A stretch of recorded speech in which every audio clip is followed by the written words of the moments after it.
And we're live. Good evening. Thank you. Good evening. How is everybody tonight? Hope you're all well, keeping safe, and enjoying the sunshine. Yeah. Now then, we've got a change tonight. Yeah. Thanks, Greg. Come. So we have a change tonight. You eagle-eyed viewers will have noticed. There's 6 of us instead of the usual 3 amigos. So I just want to say a big welcome to Graeme tonight. Hey, Glenn.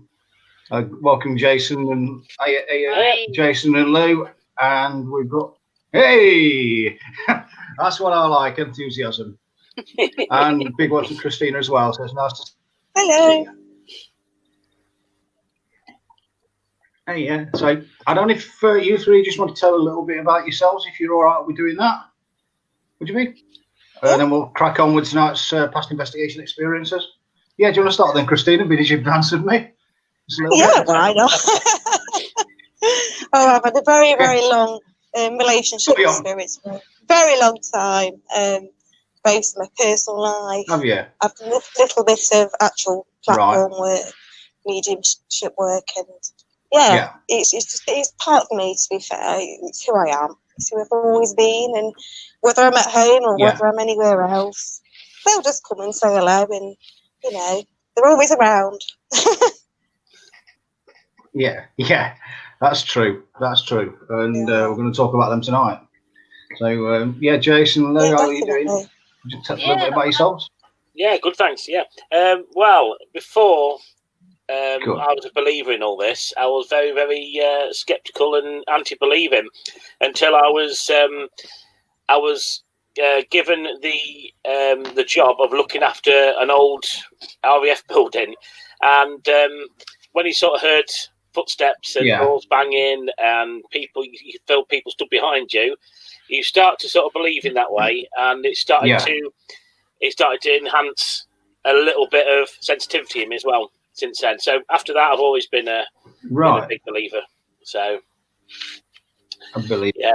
And then, of course, met Louise, and then Louise was already into that as well, wasn't you? So yeah, mine started when I was well, I got forced to do a Ouija board when I was, how old was I? Where was I? I was about 15. My sister and a friend forced me and my other sister to do a Ouija board. And then after that, things started kind of turning for the worse, especially for my sister, who's like Glynn. She's got a guide and stuff like that, and so it kind of I don't know whether I'm supposed to talk about any of what happened to her or anything like that now, but it kind of went wrong, and then from when I was saying to Glenn the other day about that I had a bloke, the room when you're asleep is dark as anything, isn't it? And when you get a figure that you can see clear as anything, that's darker than the dark, staring at you in the face. That was a backlash of actually what came through on the Ouija board, but he was attached to another entity, which he was nasty.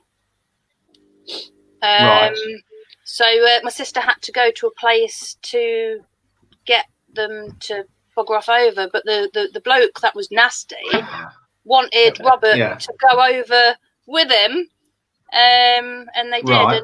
But you see, my sister, it was like it started off with years and years and years ago. My niece said to me, she says, every time my mum gets angry, her face changes. And we were like, what? And she says, well, it changes, but she looks like a bloke. And we were like, right, okay, never thought anything more of it. And then my sister, as the years went along, she just went from being a really nice person to really, really aggressive. And then obviously when they got taken away, sent back to where they're meant to go, she went back to her normal self, and she was fine, and she's been fantastic ever since. So it's strange, isn't it? Now, do you want to do an introduction to yourself then, Lou? Oh yeah. Yeah, I do have the tendency to do this. Yeah, I do have the tendency, and I haven't had a chance to talk to anybody, so I've got a lot of talking. Right. She'll use it well over an hour, trust me. Legendary, that. Yeah, I'm not going to ask. I'm not going to ask for too much in depth now after this. But yeah, loads of things have happened. I was in a paranormal group called Love Paranormal.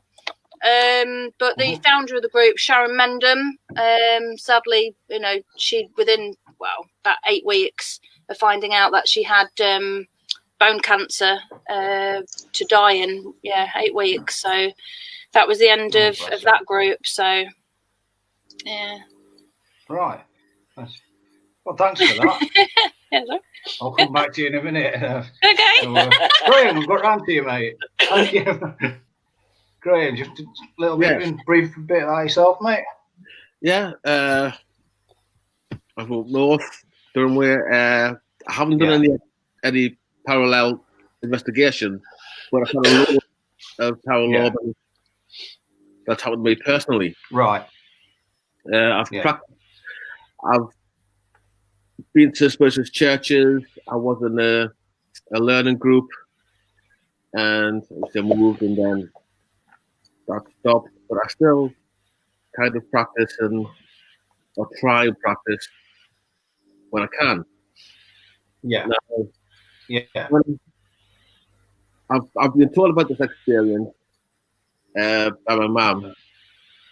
Now, I was only little. Okay. What happened is, apparently I got out of my cot. I went towards the top of the stairs. And obviously the top of the stairs was gates. I didn't have any, but there wasn't any then. And my mum saw this figure appear, grabbed me by the hand, and ushered me in towards my mum's room. Yeah. And then the guy tipped his hat, done that, and the light on the stairs went out. And that's interesting. And your mum recognised them as part of our family, because there was she recognised pit huggers and a pit. Okay. And there was a big minor disaster, 1919, and they were both killed in that disaster. And that was one of them. And right. There was another incident. I was out in the car with my mum, about 2001, and we were driving home, and I had the urge to drive off the road that I would normally drive off. Okay. I wanted to divert from the road that I would normally go on to get back home. I just had the urge. Yeah. I was anxious, and I was wanting to go off it, turn off to a different route. And my mum says, "No, you'll be fine." Right. So I kept driving up. I was still anxious, and I've got to get off this road. And we got to the road that would normally go up, and I was just anxious, and it kind of settled down. But I was told to go into the right-hand lane and go up. And when I got to the top, there was a 4-car pileup. Wow. Well, that's interesting, isn't it? I think that's a really interesting story there. I think you've got, some people might call it gut instinct, but could all people be thinking, that was spirit guiding you away from it. Yeah, and when I got to the top, I was just, it had gone, I'd relaxed, I still got past it. It was like kind of putting me onto the other side of the road to get past it. But at the top, I didn't know what happened actually at the top of the bank. And when I got to all the cars were just piling in the back of the car because I couldn't see because the sun was so low. Yeah. And the cars were just piling up. Wow. Yeah. One that's always stuck in my mind. Well, yeah, it would stick in your mind. Definitely. I think there's definitely more to it than meets the eye. I don't know everybody's on this page, and I think would agree to that, really, them sentiments. that there is definitely something there, and whoever it was looking after you that day. I think it was the two boys that I don't know, because they're always around us. Yeah, they were only 19 and 20 when they died in the pit, and they've always been around us. Right. Yeah, very possibly. I don't know what anybody else thinks about that story.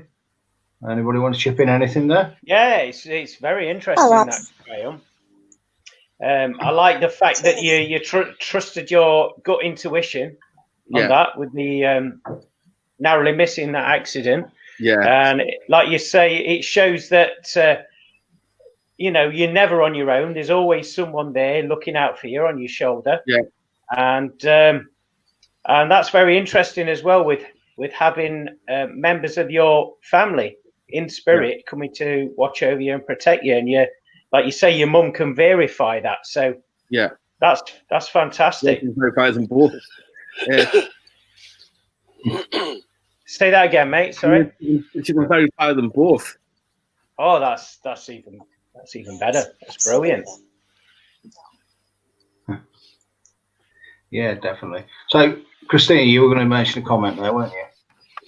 Yeah, I was just going to say that's absolute proof that there's always someone out there to look after us, and if we just listen to that inner voice that is probably spirit, then you don't go far wrong, really, do we? There's been many a time where I've literally been so lucky to still be here for one reason or another, and it's just that little bit of being in tune and listening, and it doesn't go wrong.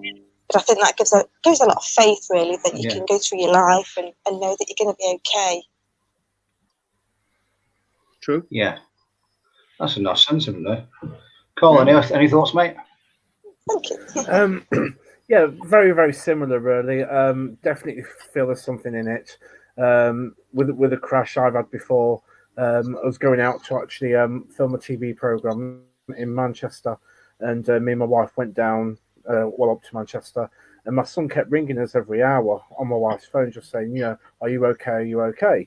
And he was like, yeah, why? He said, I just don't know. I just need to keep ringing you. Anyway, half an hour after that, we was actually lucky to get out alive of a major car accident.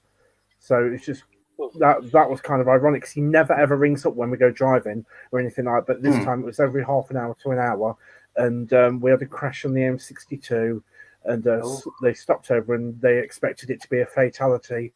And we actually got out with a few bumps and bruises, a few fractures here or there, but walking wounded. But he was on the phone constantly. So in respect to what Graeme says, I do believe there's good intuition. Yeah. That's weird. That wasn't when I met you, was it, Carl? No, it wasn't. This was going back about 6 years ago now. No, it wasn't that then. I was actually going to film for Channel 4.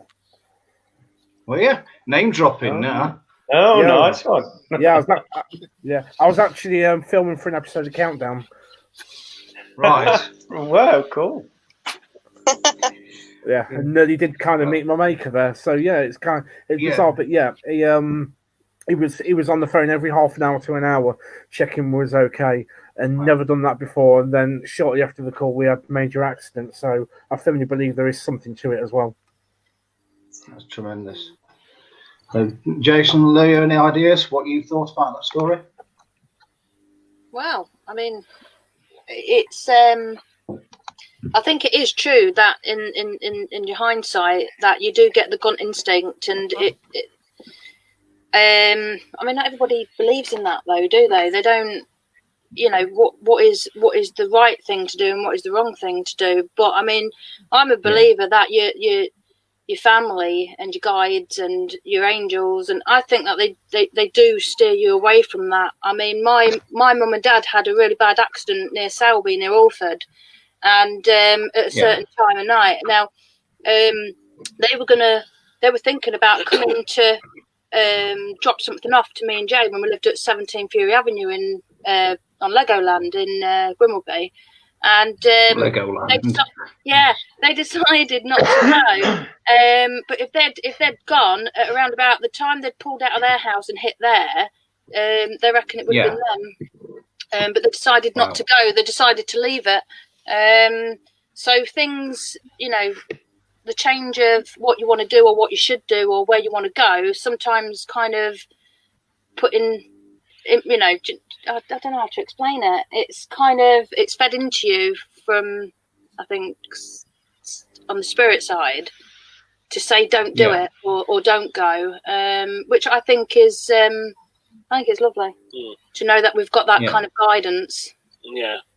To keep us safe. But they can't always. I think that a lot of people have accidents and things happen, but they can't help everybody, can they? Yeah, I mean, I think it's fate, isn't it? It is. Yeah, I mean, I think it's. I mean, it is. It's like a fate sort of thing. It's because people, for example, like if they get a puncture or something when they're driving somewhere to go somewhere, it's happened because it's for a reason, for some reason, and they found out when they got the puncture repaired. By the time they've got to where they're going, say an hour later or something, it's you missed it. You should have seen so and so. It was he fell out of a window or something collapsed or something, and you're thinking, well, you could have been there. And it's some sort of little events, isn't it?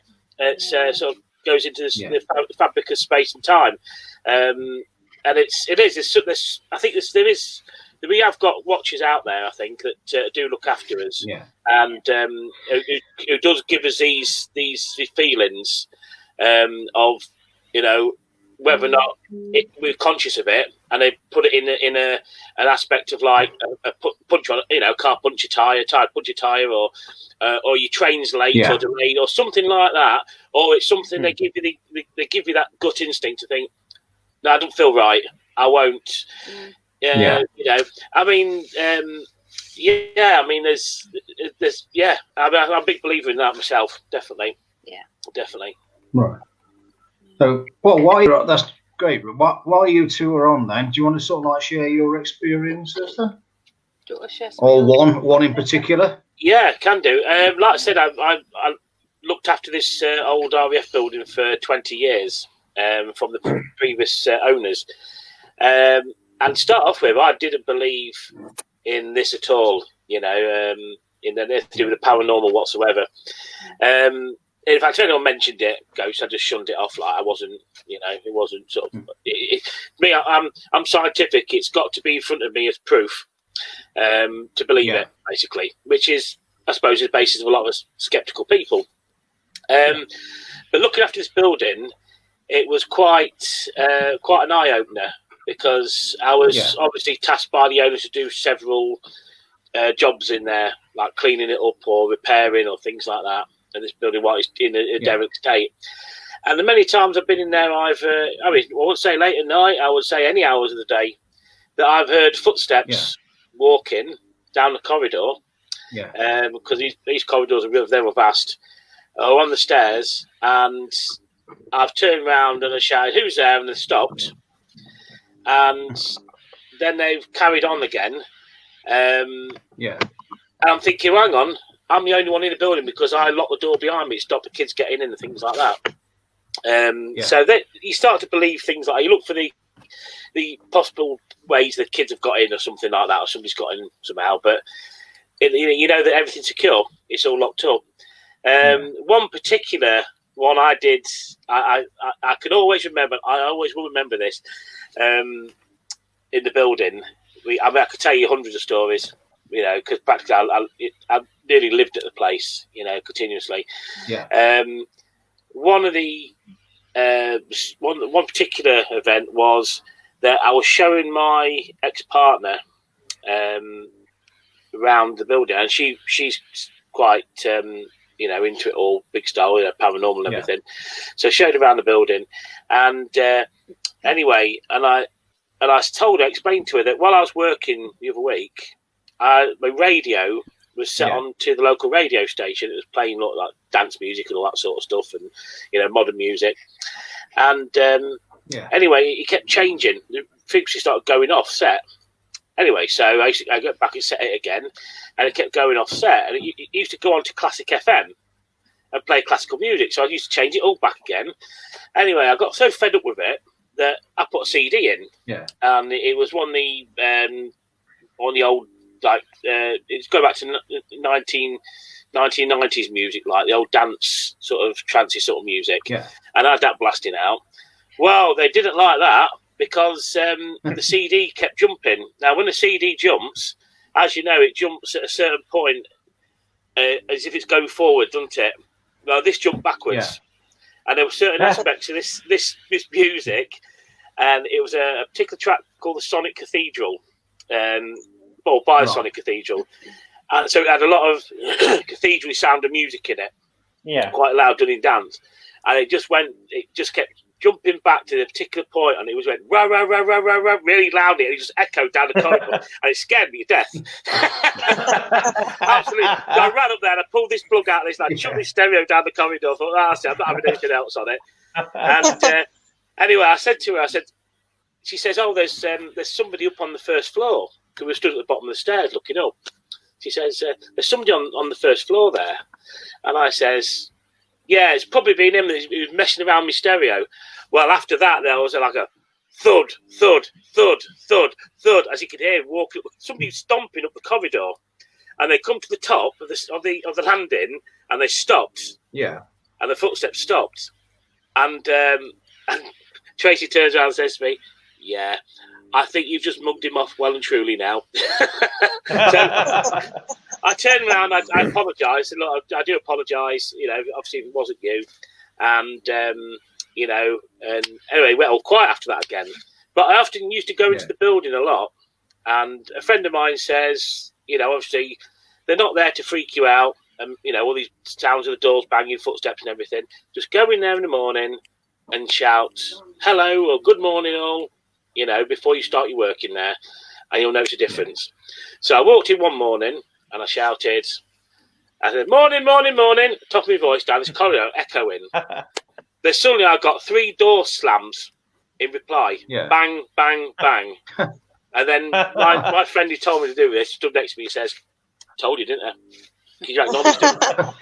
And it's great. I used to love the place after that, going in there, because I could do work and, drilling or something like that, and I'd be talking and explaining, because I could feel somebody stood watching me behind me, and this and slowly my perception started building up, and I could tell if there was somebody in the vicinity near me, but I wasn't that lucky, to have like Glynn does, where he can see and hear, but I'd love to be able to do that. I'd love to be able to train my mind to do that, because that'd be great, but oh yeah, believe me, they do tell you when they're there. So it's great. I really like the place. Yeah, I did like the place. Sounds fantastic. Yeah. Tell them about that. Tell them about that time with the key. Oh, well, I could go on for hours on this, really, but just tell them the one with the key, though. If you don't mind, yeah. Would it be interesting? Because we could give that key to Glynn and see what he thinks when he opens it. We'll do. Yeah, we'll do. Next time we see you, Glynn, we've got his key, and it's one of the keys to the building. It's one of the rooms. One particular room in this building, and anyway, we turned up one morning, and this key was lying on the doorstep, on the stone on the doorstep there, and it wasn't. You had to get through a locked door, 2 locked doors to get to it, to this courtyard, and of course in the courtyard there's 2 or 3 doors into the building, different wings, and this key was just sat on top of the step, right in front of the entrance, right in dead centre of it. And anyway, I picked it up, and I kept hold of it, and I've always kept it, because I think somebody wanted me to have that key, and it's the actual one, the original old 1940s key for the building. It tells you what door it's to as well. It does. Tells you the door. Yeah, it says RAF officers' quarters on the back. It's got the door number and everything all stamped on the leather key fob light. Yeah. Wow. So I've kept that, and I had it in my van, because I thought it brought me luck a bit. I don't know. I think we've got it somewhere, haven't we? Yeah, it should be in the drawer. In the drawer, is it? Yeah. Put it out there. So I don't want to take any more time up for everybody, but I could say loads and loads and loads on that, but Fantastic. No, thanks for that. No worries. We appreciate that. We'll have to have an all-nighter on here, won't we, instead? Yeah. Oh, definitely. Oh, nice. Come around and do a vigil. Yeah, definitely, yeah. So do the rest of the four of you just have a quick recap on that? What do you think of that one? I think that's fabulous. Graeme. Oh, yeah. Okay. One at a time then. Start with Christina then. Sorry. I just think that's fabulous. You found that key and you believe that it had some good luck. I mean, clearly, whether it was left there for you for that reason or not, the fact that you believe it, that key brought you good luck, it absolutely did.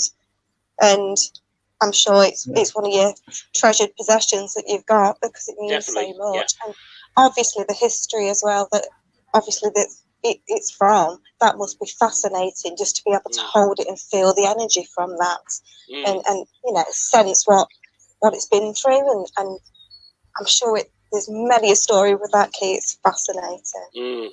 Definitely, yeah. Graeme? Yeah, I'll go back on what Christina says. It's been left there for him to find for a particular reason. Yeah.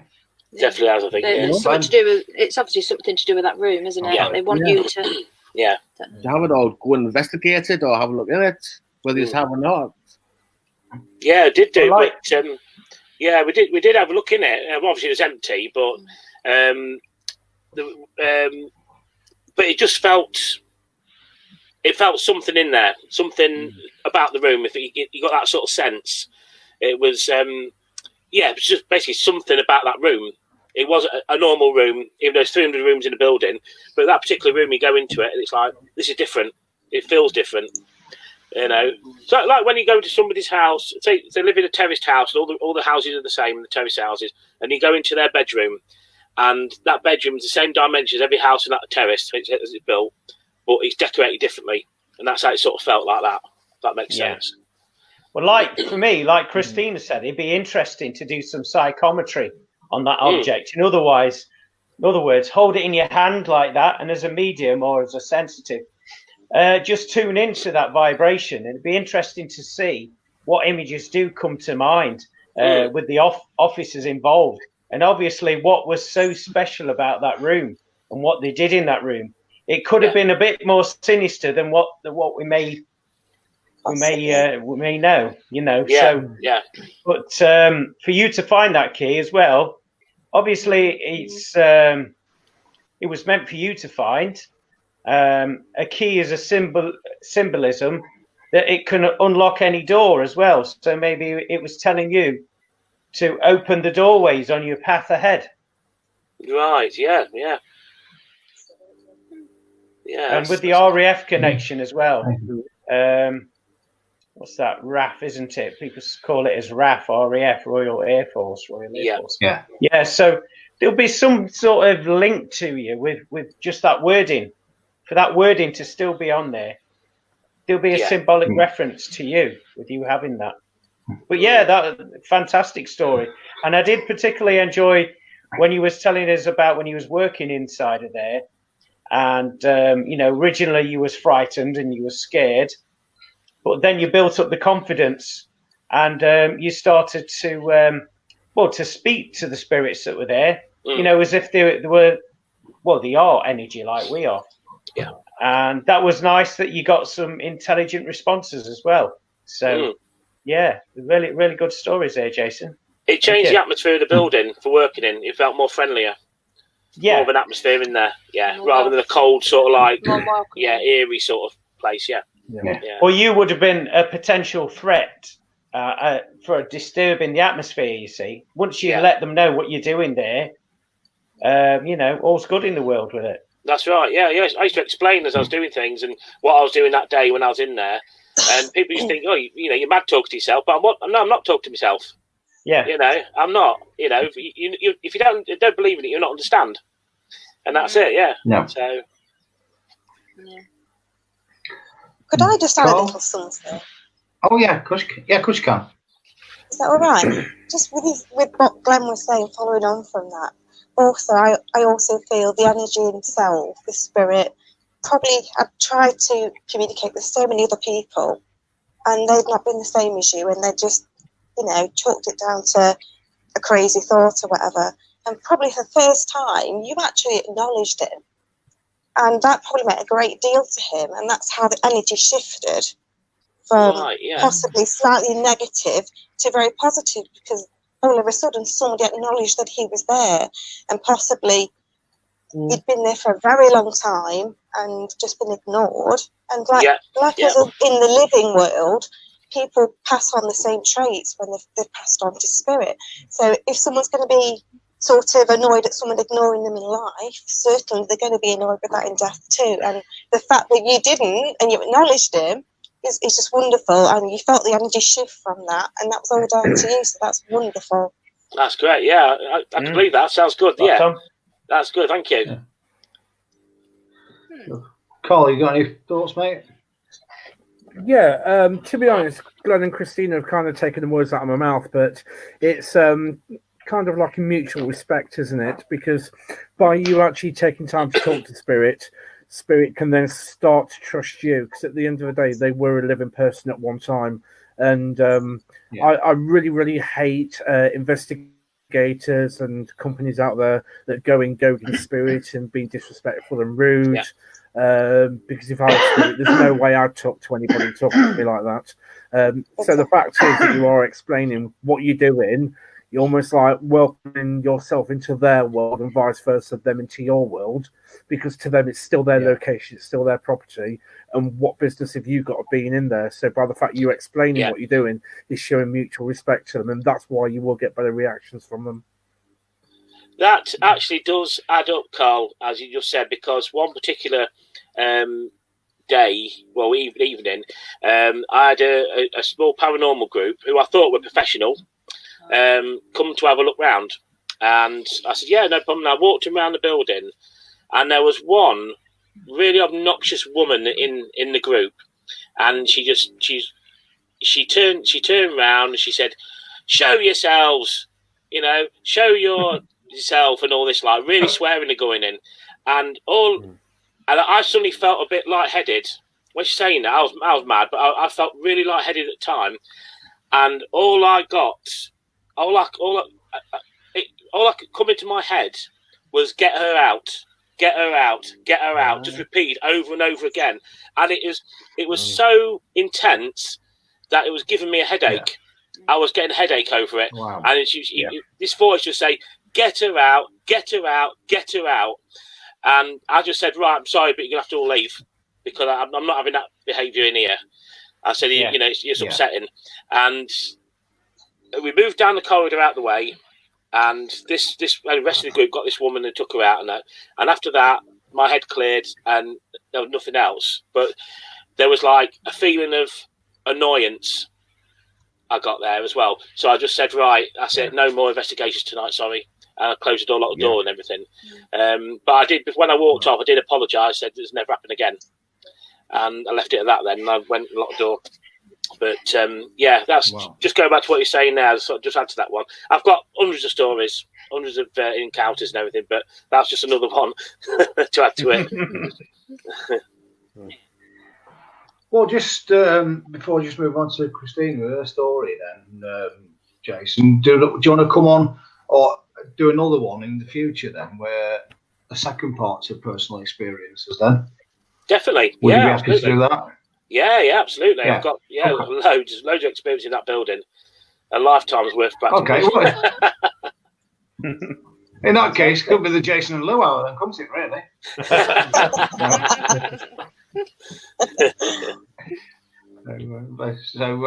Christina, do you want to tell your story then, please? Yeah, well, it's quite a fascinating one. It was about 6 years ago.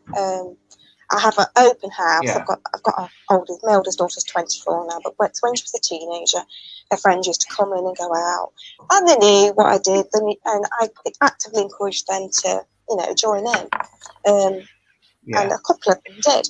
There's one particular day, one of my daughter's friends came round, and he said, "Chris, I need your help." So I said, "Why do you need my help? What's wrong?" He says, "I found this ring, and ever since I found this ring, nothing's going right for me whatsoever." And he says, "Literally, I've been kicked out, my girlfriend's dumped me and everything." So I said, "Ring? Where did you find this ring?" And he says, "Well, I was in a graveyard, I was in a cemetery at night time with my friends, and he was digging around the grave." Well, you do, apparently. He didn't see something wrong in that either. He said, "I was digging around and I felt something in the soil, and I dug it up and it was a ring." And I was like, "You haven't brought this ring into this house, have you?" And he was like, "Oh no," because I got a vibe straight away. I thought, "Oh dear." I said, "What have you done with the ring?" He says, "I gave it to my girlfriend." I said, "What, the girlfriend that's just dumped you?" And he was like, "Well, yeah." And I went, "Right, first of all, you never take anything from a cemetery, no matter how lovely it is, how shiny, how enamoured you are with it. You never take anything, because obviously that belongs to somebody, or did belong to somebody." I said, "The fact that you've even taken that, you're going to get some bad mojo on you, because, you know, the spirit connected with that ring is not going to be happy. So first of all, you need to get that ring back." And he's like, "I can't do that." And then, "You must do that." But he went on his way, and I said, "Whatever you do, just get the ring back, and we'll find out, and we'll put it back." He went on his way, and it was just myself, my eldest daughter, and a friend, and we was having like a little circle, as we quite often did. And obviously was talking about the situation with this particular lad and what had happened with the ring. And all over a sudden, energies, we just felt the spirits come round us. And there was 4 sat around us. There were 3 men and there was 1 girl. It was a very almost oppressive feeling. They weren't happy at all. The feminine energy, the female spirit, she was very, very upset. It was grief, and I'm an empath, so I pick up a lot of energies anyway. And I just felt so sad. I was wanting to cry, but she wasn't actually saying anything. I was getting the pictures of, she was showing me the ring, and she was showing me a tree. She was showing me her love, but she wasn't actually saying anything. But the other 3 spirits came closer forward, and the oldest one, they were all brothers, 3 brothers, and then her. And he started to talk through me, so I kind of almost went into a trance. But it was Old English that he was speaking. It was absolutely crazy, the things that were coming out with. It was proper Old English. And, you know, I was still, and I was sort of portraying everything that I was saying, everything that he, you know, wanted to say. But obviously this beautiful young girl, I could see her. I could see the pictures she was showing me, but she wasn't actually talking. But she wasn't, it sounds daft, but I was told she wasn't allowed to speak, because in the days, you know, it was the girls didn't speak.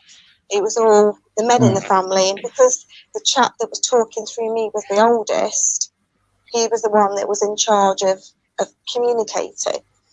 And basically he told me where the ring was. He told me that he'd been buried by this young lady's fiance, because she died of the Black Death.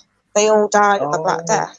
And he went to the cemetery and he buried the ring in a grave. I didn't know what grave, but I did know I could see a tree, and he told me that this particular tree had engravings of their initials. So I thought, right, I've got no ring, but I had this compulsion. I said to my daughter, we've got to go and find this grave. We've got to go and find it. We've got to respect it in some manner, because otherwise I feel like the oppressive energy is not going to shift until we've done something positive for them. Obviously, he wasn't going to give the ring back. He had no intentions of. And he didn't tell us what cemetery it is. So myself, my oldest daughter and a friend, we went into Nottingham on the bus, and we literally let Spirit guide us to the particular cemetery. And then we were just walking around, and I went, it's that tree over there, I feel it. And sure enough, we went to the tree, and it was very, very faint, because obviously it was a very long time ago. It was a very old tree. And there was an etching of a heart, and initials, you could just about see it. But at the time, I couldn't actually see any graves, and I'm thinking, okay, it was meant to be near a grave. But when we walked around again, I went, it was definitely that tree. The etchings are there. She was actually in a pauper's grave. And obviously the pauper's grave flat to the floor. Yeah. And I kept going round in circles. I kept saying, no, it's here. I can feel the energy. I can feel the sadness. And that I can they're the etchings on the tree. And she was in a pauper's grave. You could just about see it because there was moss all over the top of it, and then grass had grown over it. So I was standing there, and we spoke. And I spoke to her, and I spoke to her brothers, and I apologised to my daughter's friend being so disrespectful, and that in no way were we happy with him. And we've told him to do the right thing, but obviously we can't control what he does. I felt like tears of joy, like a release, like she was happy. I know the ring hadn't gone back, but she felt that at last she could be in peace again, because even though the respect from him wasn't there, the respect that I brought to her by, sorting out a grave and the tree and acknowledging it, and it was just a wonderful experience just to feel that literal oppression just leave. And the joy, and it was tears of joy as opposed to the initial fear that came through with them. And I'll be honest with you, the particular lad's life since then went from bad to worse. I think I saw him about 3 years later. He looked like a completely different chap. He wasn't nicely turned out anymore. He'd been homeless. He was on drugs. And literally it was a shock seeing him. And I thought, But after that instance, it sounds silly, but I wouldn't let him in my house. I thought, no, you've disrespected spirit. You're not welcome in my house anymore. So that was really interesting one. But spirits are around all the time. I mean, just a couple of days ago, actually, it's a funny little story. It was after Glynn had actually asked me to come on here. It was that night. I'd just gone to bed, and I was just laying down. You get the half and half, but you're not awake. You're not quite asleep.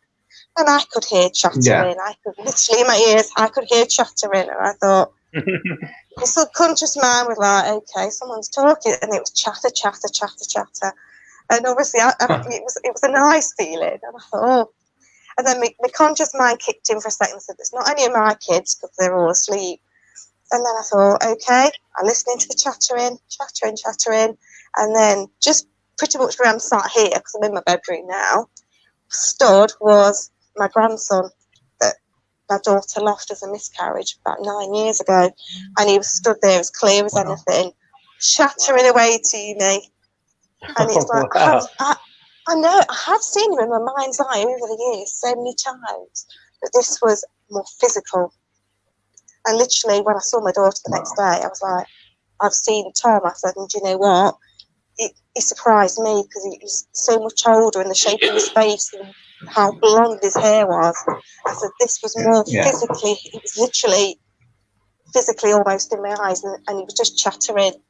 It was like in my actual physical ears. It was crazy, but so wonderful.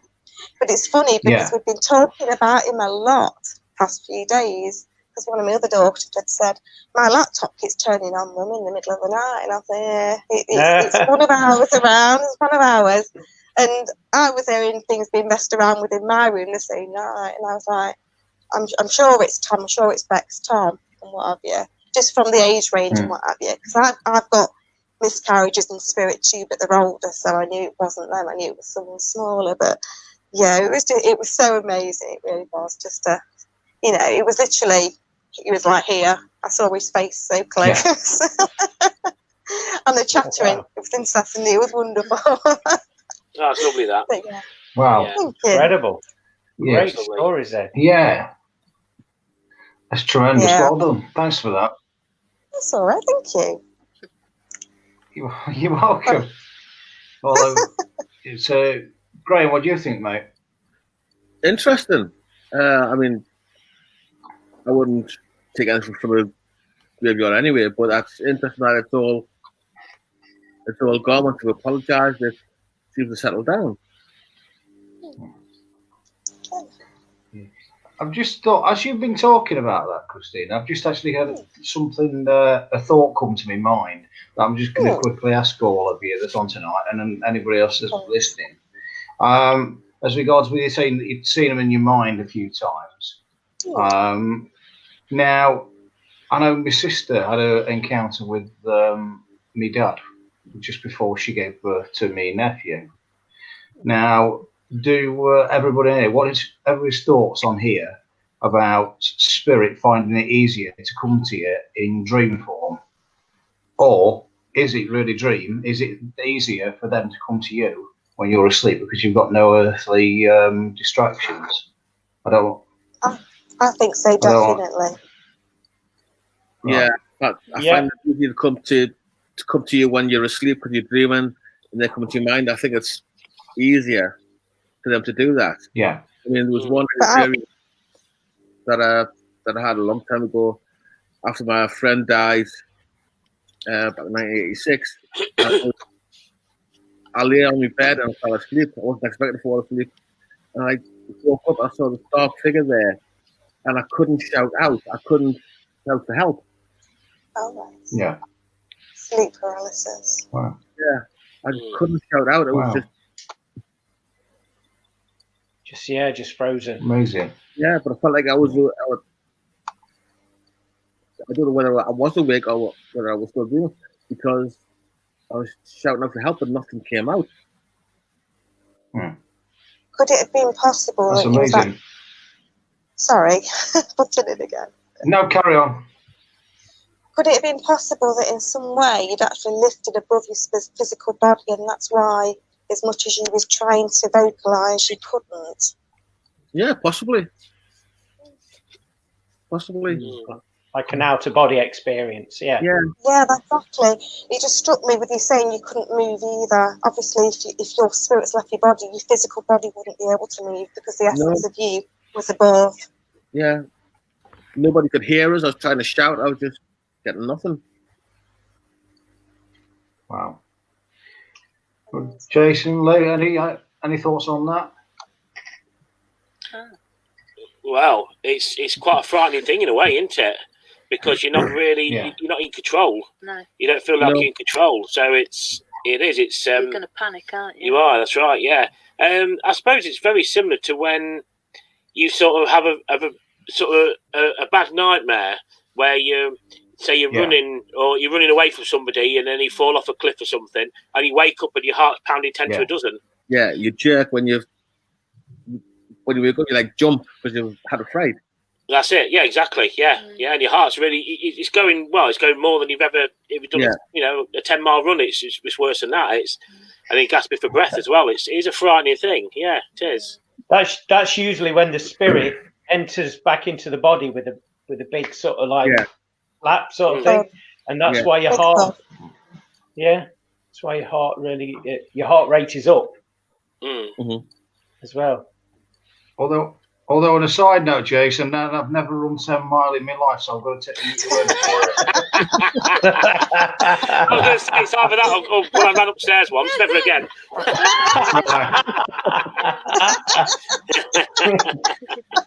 don't think you've ever run 10 miles, have you?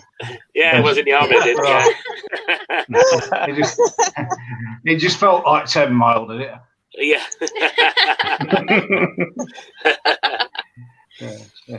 Carl, do you want to tell us a quick story, mate? An experience you've had, mate? Yeah. Oh, probably. I'm gonna go back to a story that I told you guys, Glenn and Glynn, a number of weeks ago. I was investigating at High Town Hall in Manchester, and was in the basement where the old prisoner cells were before they brought them to the courts to stand trial. So these were like the holding cells for them. And was a group of guests, and the best thing I can still remember today is we kept hearing some like the old cell doors close, which obviously, without looking into it, it may or may not be paranormal. We understand that. But the thing that got me was a fully fledged tall shadow at the bottom of the corridor, moving backwards and forwards. It was darker than dark. So going back to like what Graeme said about, seeing like these images of somebody stood there that's really, really dark. And there was moving backwards and forwards. And we'd set up some barrier alarms, asked the spirit to move forward. And it took a bit of coaxing, but when it did, it set off all the barrier alarms one by one as it was walking by. That was absolutely incredible. I've tried recreating it, throwing stones, sand, even had like flies and bugs fly through them. Nothing sets it off. For me, when I actually saw this black mass cross these barrier alarms and set all the alarms off, it was brilliant, but also kind of frightening because I'd not been into the investigation scene much at that time. So it was really, really brilliant. One thing, not relating to this story, but I just want to go to Christine's story about the ring. That anybody out there who's investigated will know the spirit world is all about respect. And you give out respect, you get respect back. And you are disrespectful, you're either going to get it tenfold back, or you're not going to get any activity at all. So it's almost like I'm not very spiritual in a sense, but like the spiritual realm is kind of like based upon a magnitude of respect, and you take that respect away, you may as well just thicken the veil again because nothing will happen. Yeah, definitely. Yeah, thanks for that, mate. Yeah. Anybody else got any thoughts about that story? Obviously that black mass wanted to be known to you and recognised, and if I was you, I would feel really privileged to have seen that, because like many people won't. Obviously, that spirit chose your vibration, your energy to manifest to. So that's a really good story. Yeah. It's good, yeah. Yeah. Anybody else? Or no? Okay. It's just amazing, really. It's just an amazing story, isn't it? Yeah. Definitely. Yeah. Glenn, do you want to give us a story, please, mate? Yeah. I know you can. Well, there's that many to choose from. Bedtime stories. Yeah. with Glenn Hardy. Hello, boys and girls. No, seriously, no. That was a bit creepy there, Glenn. That was. It was very strange, wasn't it? Yeah. I think I was channeling Larry Grayson.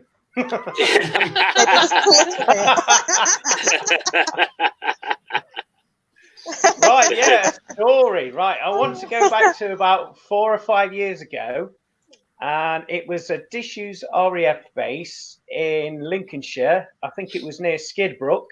I can't remember the exact name of the base, but it was just like sort of overgrown grass and shrubs around it. The actual landing strip was covered in grass as well. You could see elements of concrete there. And so, we decided, there was 3 of us, we thought, right, we're going to give this a go. So we went onto the grounds, and there's like a mechanics, like engine shed sort of thing building. And in that sort of building, there was like a lookout tower, all made out of brick. It's probably about 40 feet in the air. And as we walked by it, this was near the entrance of the actual grounds. It was all quiet. And we was like, can anybody else hear that? It was like, what? And so it was quiet again. And we could hear somebody snoring.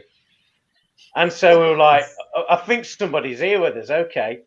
Originally, we thought that it was like a vagrant or something in the disused building. So we had a look inside this building. We went up into the tower, and there was nobody there in sight. And while we was there was no noise. We went back outside again, and it started up with a snoring.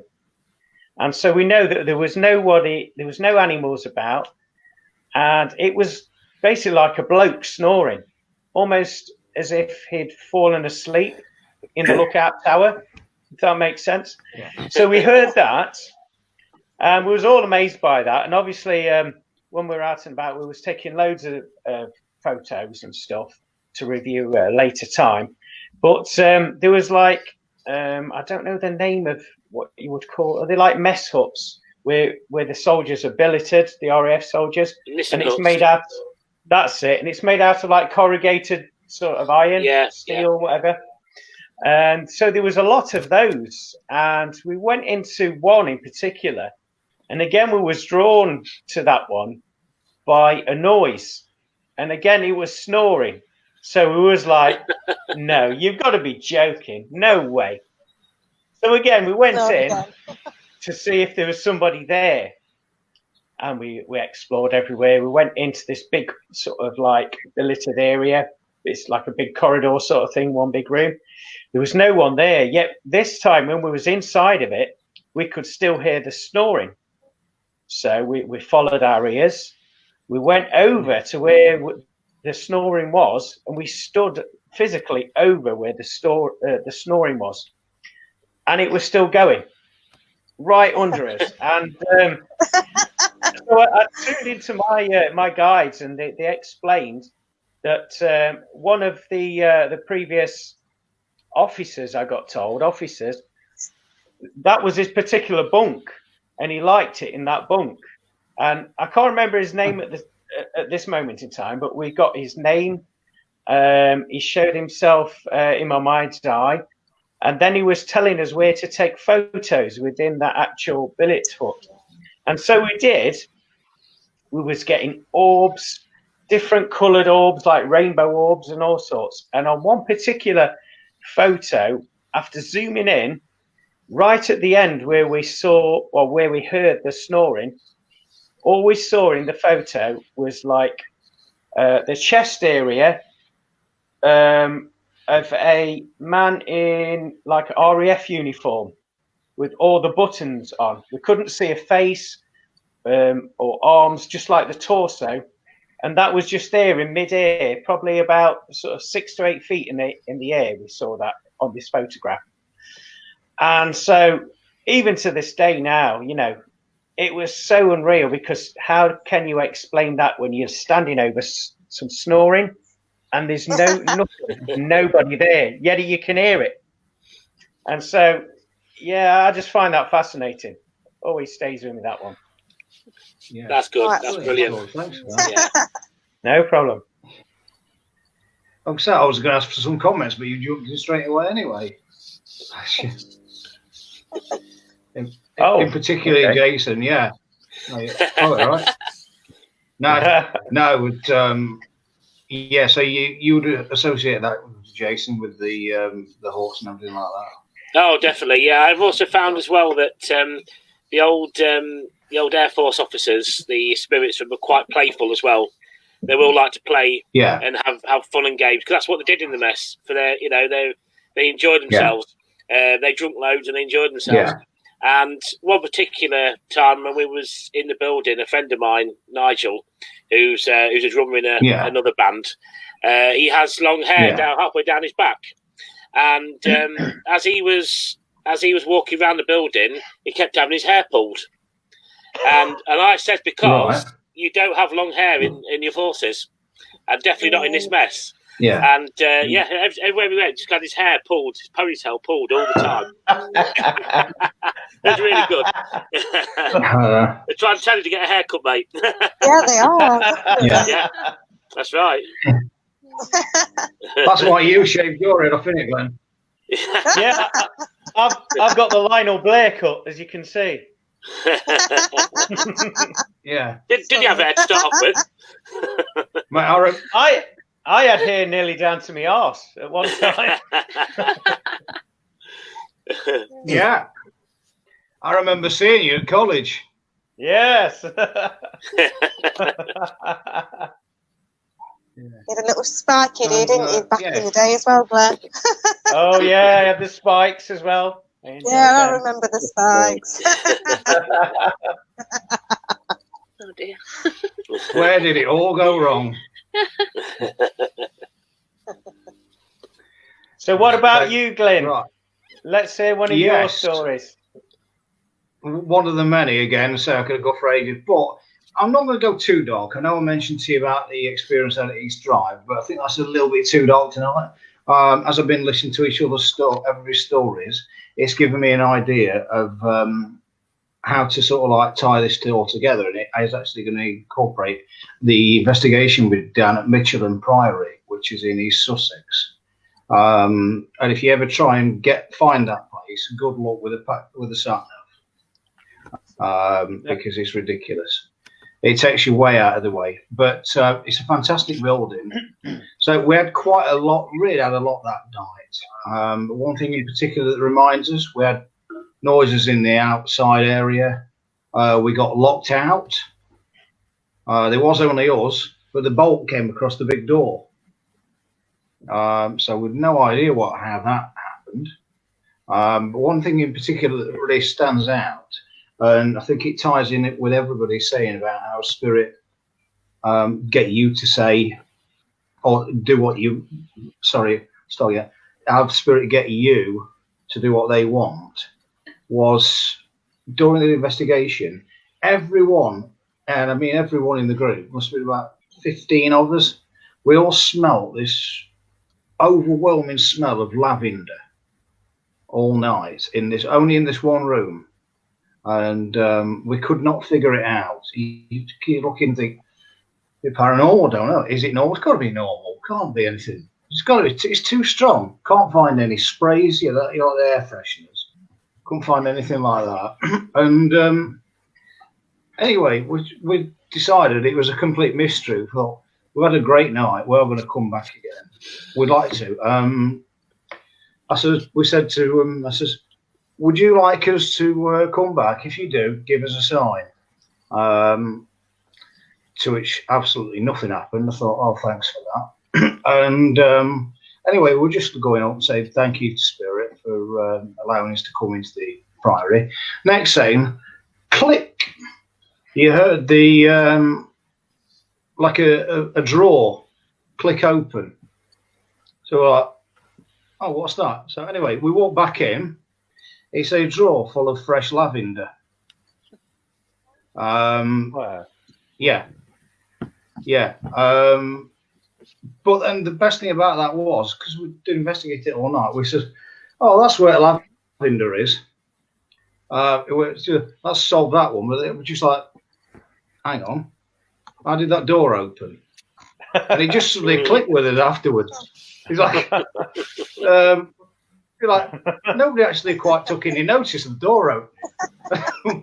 And then we just like, oh, wow, yeah. And that sort of like really, it sort of like said, yeah, we're coming back. And constantly they didn't let us down second time either. Could talk about that as well. We caught Gregorian monks chanting as well on dictaphone. Wow. Yeah. Wow. So and things like that. So anybody got any thoughts about that? I just think it's amazing that they had you focusing on a drawer full of lavender and the door had opened and nobody noticed. Yeah, it's as if they said, well, there it is. There's the lavender. Yeah. So you're thinking, oh, there's nothing here. It's just a drawer of lavender. Suddenly, hang on a minute, how did the door open? Yeah, exactly.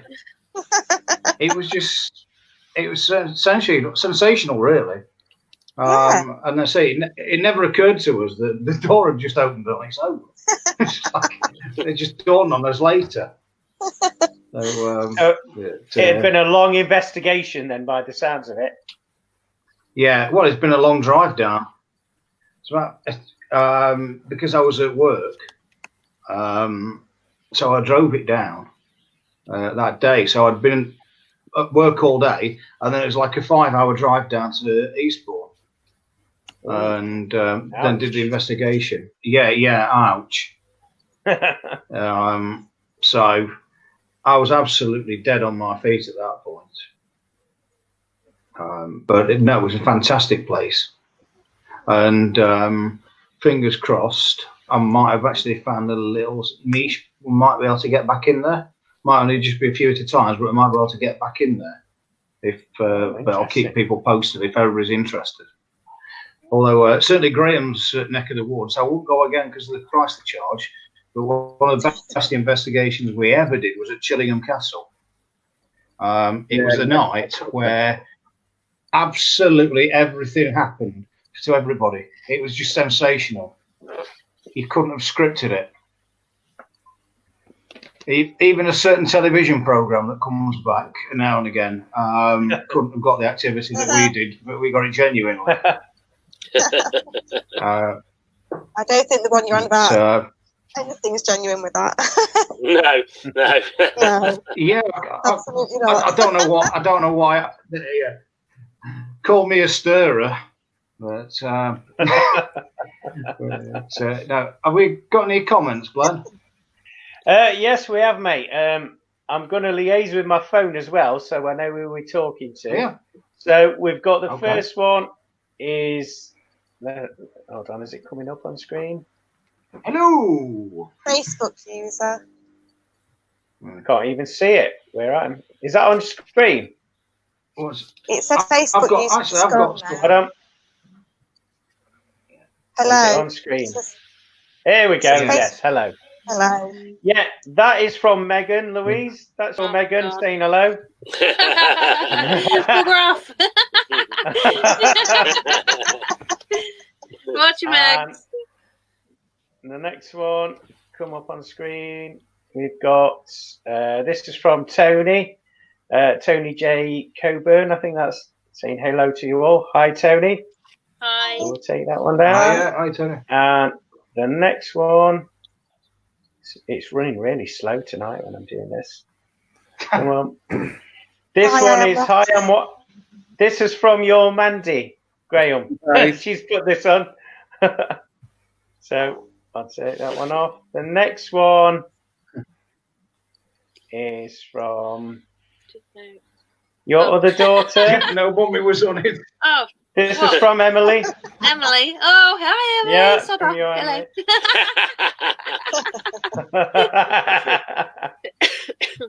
Oh, dear. So you can't even get away from him, can you?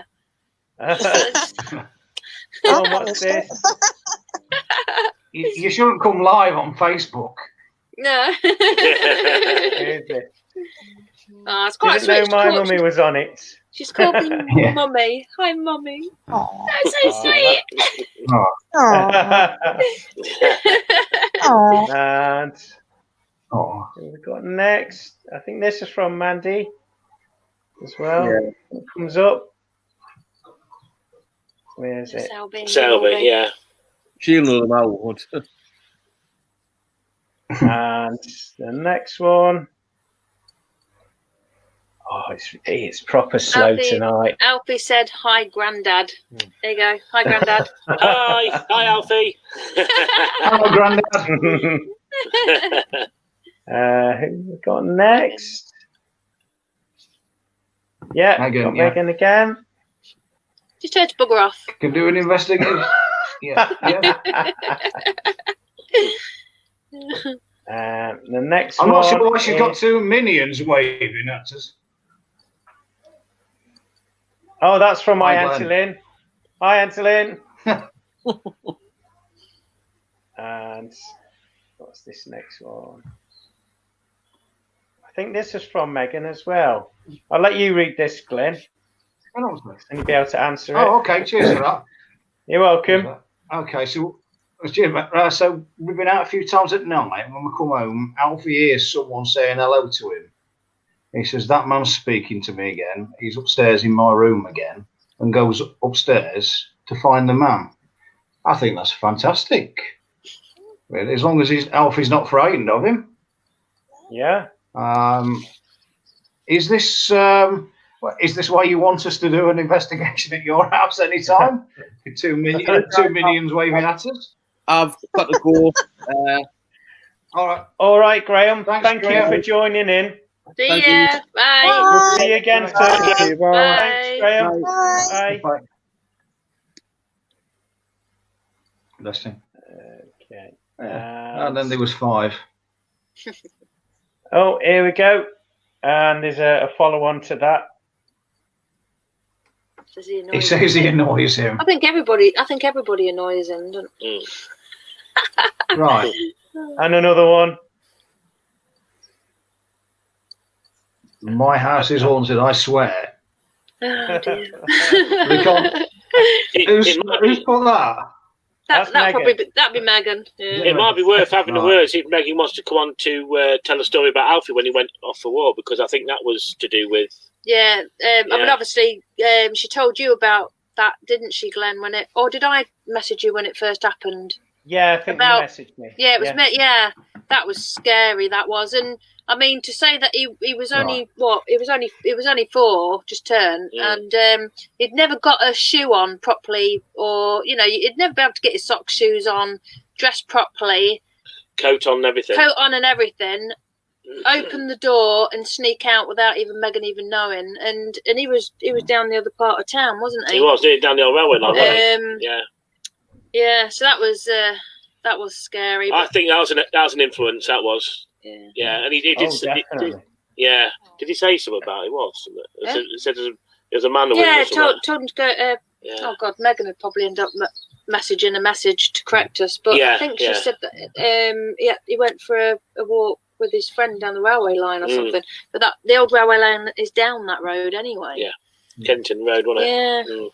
So well, Megan, if you are still watching, then would you come on then and tell us that story? If you just leave us another message. But no, I think. We've come to time. Go on, say, mate. I'm going to say we've come to time, over time, haven't we? We have, just slightly. Yeah. So, no, thanks everybody for watching tonight and for commenting. We do appreciate it. But take care. I would say thank you to Graeme, who's had to go. But thanks ever so much for Jason and Louise. We really appreciate you coming on. You're welcome. Thanks for a pleasure. Yeah. You're welcome. And come back anytime you want. And say, great to see you as well, Christina. Really appreciate your input tonight. Thank you so much for having me on here. Thank you. You're always welcome. And thanks to the two guys I couldn't do it without, Glenn and Carl. Yes, exactly. No problem. Carl, if he still starts messing about, give him the Hulk Hogan look. You know what I mean, mate? Yeah. So, I'll probably enjoy that a little bit too much. At him like that. On that note and on that mentality, thanks for a lot tuning in. Take care. Appreciate it. Bye-bye. Thank you, everyone. Thank you. Bye. Bye. See ya. Bye-bye. Bye.